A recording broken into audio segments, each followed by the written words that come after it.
Finally আমার পাখিগুলো ডিম থেকে বাচ্চা ফুটিয়েছে, দেখে খুব ভালো লাগছে, খুব সুন্দর লাগছে।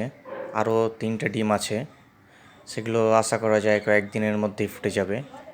তবে পাখিটা দেখছি খুব সুন্দরভাবে নড়াচড়া করছে, তার মারা বের হচ্ছিল না। আমি তাদেরকে অনেক কষ্ট করে বিরক্ত করে তাদেরকে ঘর থেকে বের করেছি, শুধু আপনাদেরকে ভিডিও করে দেখানোর জন্যে।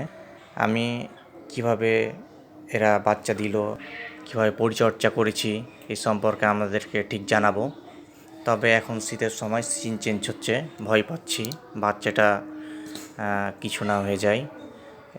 এদিকে একটু ফলো রাখতে হচ্ছে, তাকে ভালো মন্দ খাবার দেওয়া লাগছে, ভালো মন্দ সিডস দেওয়া লাগছে, যাতে পাখি এবং পাখির বাচ্চাটা সুস্থ থাকে।